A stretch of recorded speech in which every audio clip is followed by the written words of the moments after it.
Europe 1, William Galibert.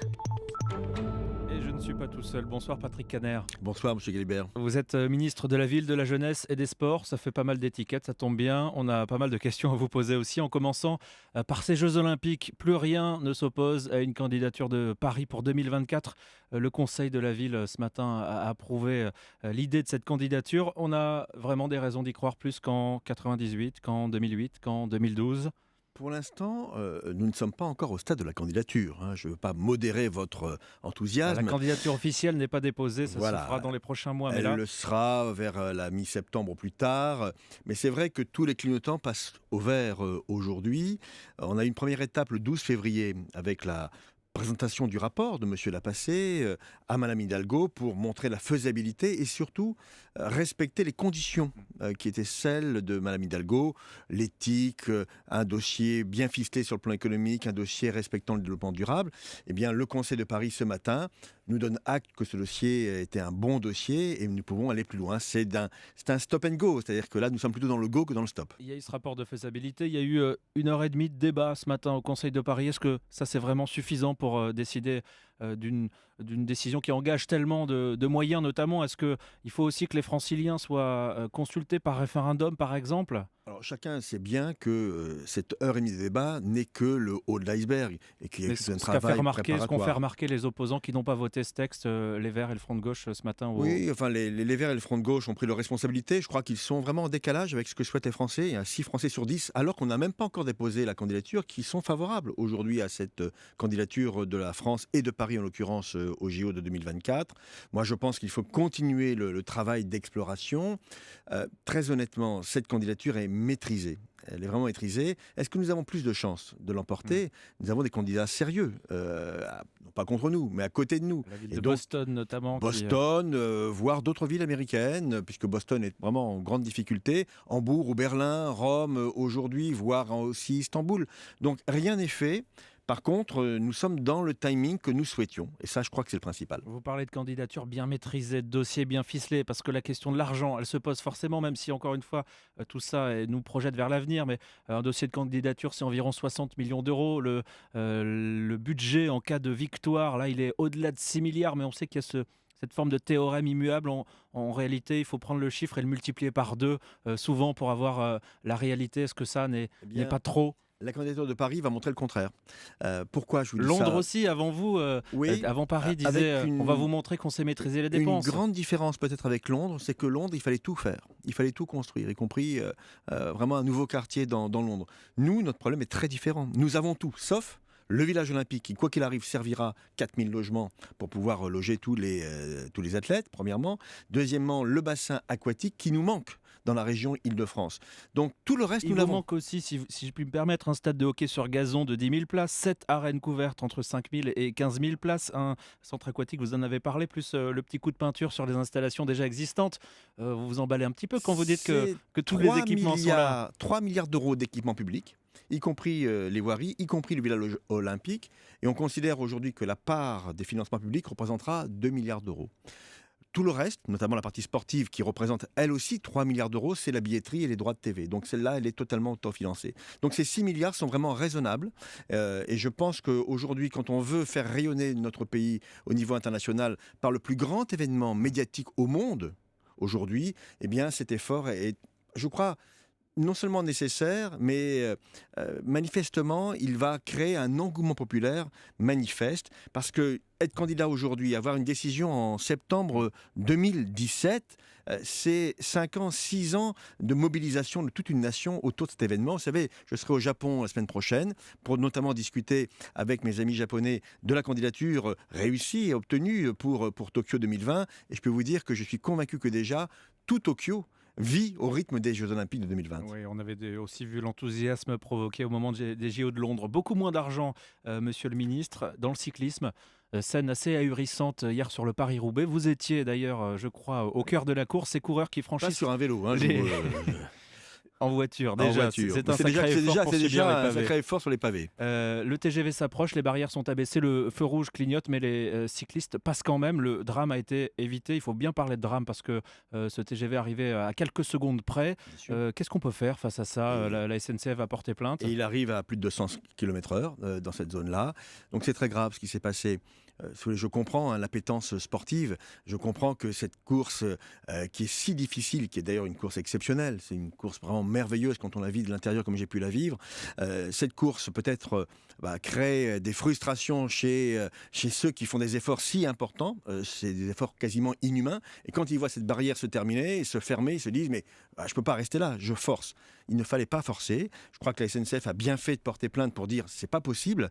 Alors ASO, donc l'organisateur de la course, eh bien devra prendre ses responsabilités.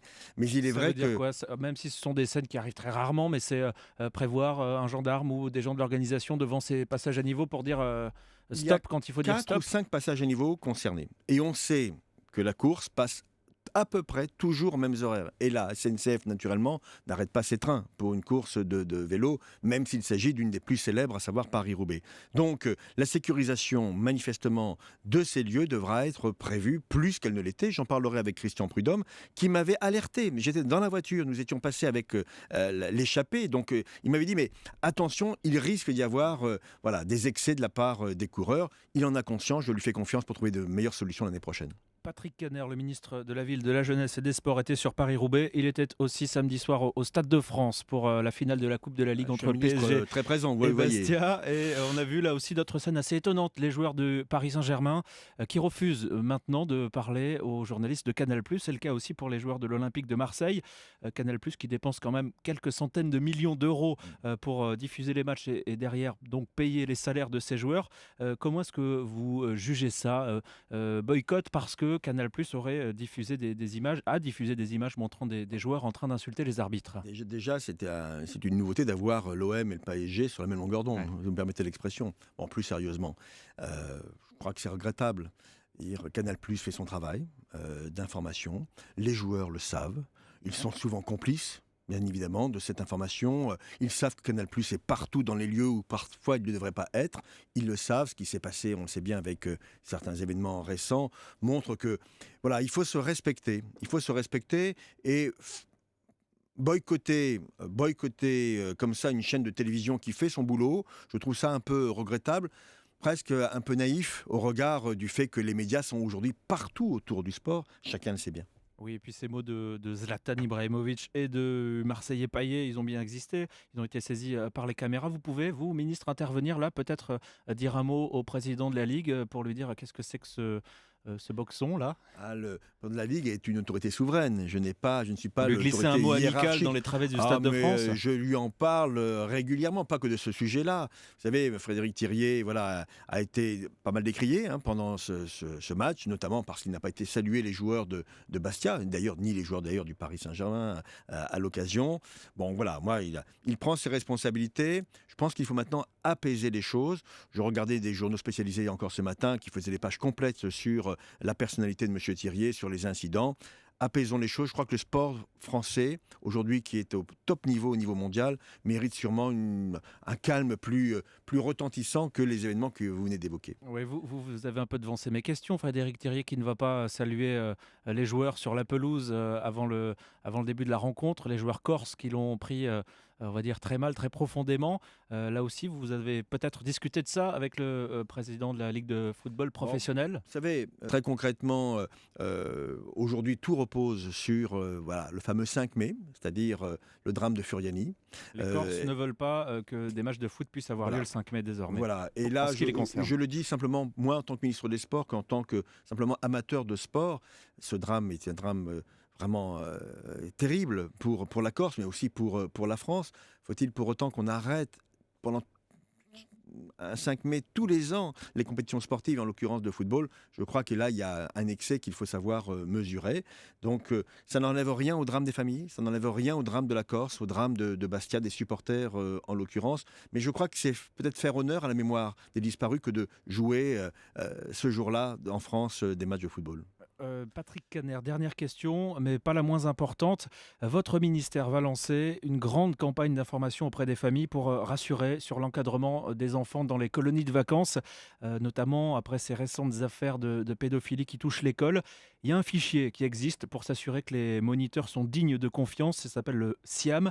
Vous ne voulez pas prêter vos outils informatiques à votre collègue Najat Vallaud-Belkacem à Alors, l'éducation? le SIAM, ça veut dire le système d'information pour l'accueil des mineurs. Très concrètement, nous croisons plusieurs fichiers pour vérifier vraiment que tous les animateurs, tous les professionnels qui sont en contact des enfants pendant les colonies de vacances, eh bien, soient filtrés. Je pèse mes mots pour que... Alors, il n'y a pas de risque zéro, hein, disons-le très clairement, mais pour le million de gamins qui vont en colonie de vacances en France, et je tiens à le dire aux parents qui nous écoutent, eh bien, nous assurons que tous ceux qui sont en contact avec leurs enfants ne soient pas susceptibles de commettre des actes absolument insupportables comme ceux qu'on a pu connaître au niveau de l'éducation nationale. Laissons Najat Vallaud-Belkacem, laissons Christiane Taubira trouver les bonnes solutions pour que ce système qui existe, il est vrai dans mon ministère, mais qui ne peut pas être modélisable systématiquement pour l'éducation nationale parce qu'il y a 800 000 enseignants de l'éducation nationale, mais peut-être que ce système pourra faire tache d'huile au meilleur sens du terme et permettre de renforcer le dispositif. C'est la volonté très forte tant de la ministre de l'Éducation nationale que de la garde des Sceaux. La ville, la jeunesse et les sports, on vous l'avait dit, ça faisait beaucoup de sujets à aborder. Merci Patrick Caner d'être passé nous voir dans Europe Nuit. Merci à vous.